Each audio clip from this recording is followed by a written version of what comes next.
This is Lisa, and I'm here for Little Small Talk with Julie Wolk, one of the co-founders of Wilderness Torah. Hi, Julie, welcome. Hi. Now in its third year, Wilderness Torah is an organization based in California with a mission to awaken and celebrate the earth-based traditions of Judaism. Tell us, Julie, about Wilderness Torah. How does it make Judaism more relevant today? Like you said, Wilderness Torah's mission is to awaken and celebrate the earth-based traditions of Judaism, to nourish the connections between self, community, earth, and spirit. And we do this by creating Jewish experiences that are aligned with the cycles of nature. So we celebrate our cycle of pilgrimage festivals: Passover in the desert, Sukkot on a farm, Tu B'Shvat in the redwoods, Shavuot on the mountain.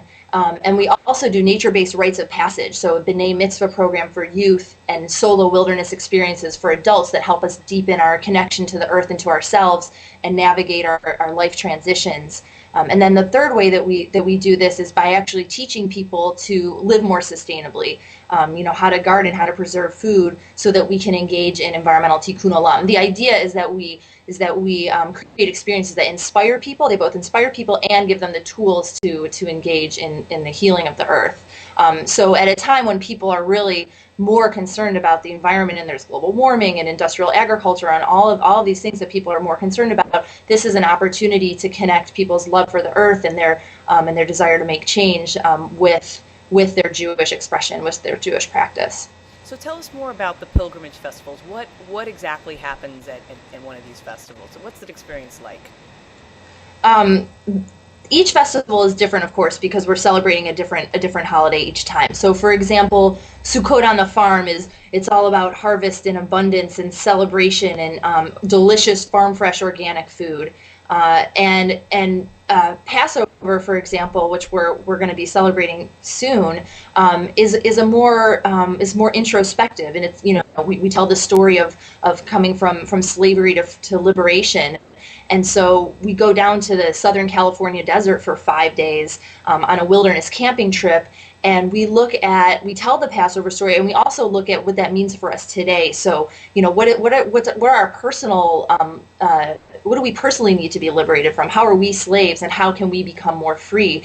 And the desert is a potent place for transformation. And so we go to a very special place in the Southern California desert, and as a community, as in at all the festivals, we cook and eat together. We pray together, we sing together, we dance together. People from the community make offerings in terms of teachings and classes. So there's everything from traditional text study to yoga class, and also in the desert, especially, plenty of time for people to kind of go off and wander into the desert, spend time by themselves, connect with a small group. Everyone's divided into tribes to facilitate people getting to know one another better, and for organization. So we have a big tribal Seder after Havdalah on Saturday night. So each tribe kind of interprets a part of the Passover story around a roaring fire, and it's deep and highly entertaining as well. And so that's just Seder. Not your traditional Seder, but it's very meaningful. What we're doing is trying to really get at, what is this about? What is this holiday about? Why are we celebrating it? And let's make it relevant for us today. We Jews were once a land-based people, right? The ancient Hebrews were farmers, were people who were very connected to the cycles of the sun and the moon and the seasons. And we've gone pretty far away from that, but we have so many.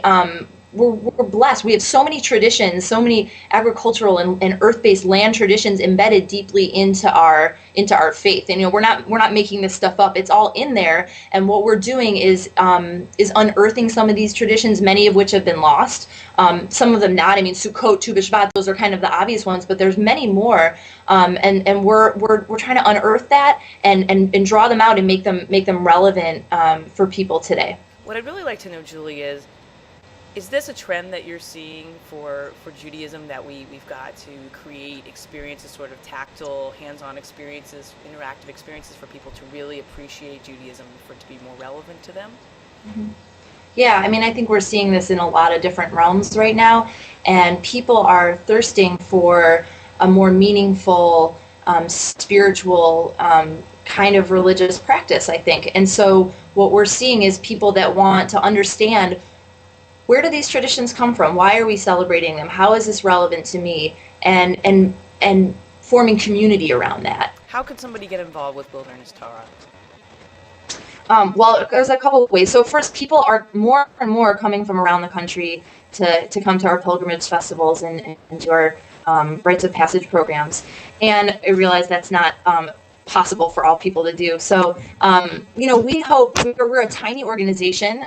We've been doing the festival since 2007, but it's only fairly recently that we're transitioned into a nonprofit organization. So we're small, but mighty and have a big vision. And one of our visions is that we will be developing curriculum so that people around the country can take a curriculum for how to develop their own Sukkot on a farm festival, and be able to do that in their own community. And eventually we want to actually be training people and giving people the tools and the skills and the teachings around earth-based Judaism, around all these beautiful traditions that are so deeply embedded in Judaism, many of which have been lost, giving them the tools to then teach those teachings and bring these kinds of festivals to their communities. Julie, thank you again for being with us here today.